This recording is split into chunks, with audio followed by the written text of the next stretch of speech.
You and your crew shot hundreds of hours of footage, horror stories about how the healthcare system had failed. Yeah. What was the most traumatic story you came across?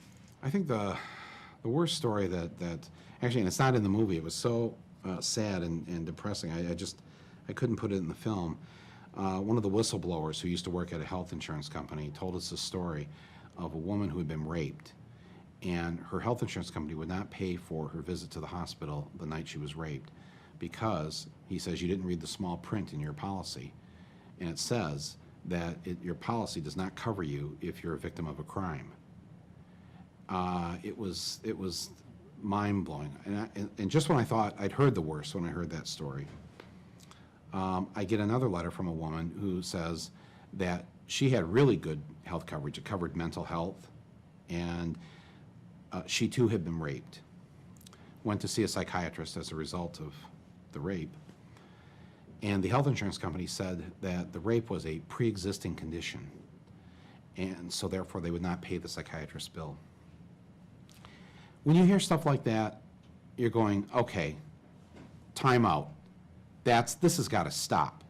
These health insurance companies have no business calling the shots for when people need help. They should be able to get that help and not have some company that's worried about its bottom line making decisions like that.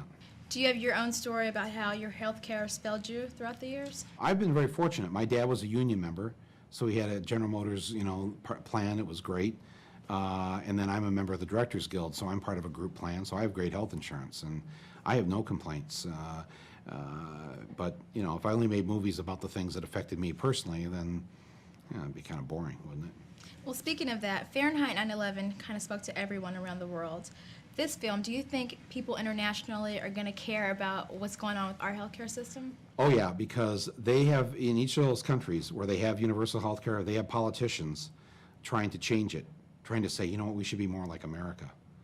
And this film, I've already shown it test screenings in a couple countries, and they're like, oh my goodness, this is going to be a big hit in our country because people are going to want to see what really happens to you when you have private health care instead of public health care.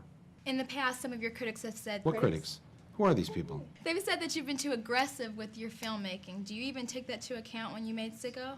I think sometimes people think that my filmmaking, it looks aggressive, but that's only because I think so much of the mainstream media is so soft, doesn't ask the questions that should be asked. I mean, what if our media had done its job before the war and demanded proof of these weapons of mass destruction, or that we were under some sort of threat? What would have happened? We might not have gone to war had the media done its job. In some ways, I believe the media is complicit in this war, and maybe even more responsible than Bush, because at least with Bush you could say, well, he doesn't know any better. But the media, they know better, and they didn't do their job. I think people get overwhelmed. I watched this and I thought, okay, I didn't know this was happening, A. B, what can we do? Where can we start? You can start by making sure that the candidate you're going to vote for in next year's presidential election truly believes in universal health coverage for everyone and wants to remove the health insurance companies from the equation. If you hear their plan where they want to take our tax dollars and give it to these private health insurance companies, that's not a good plan. We don't need the middleman. Cut out the middleman. We can provide this directly to the citizens of our country.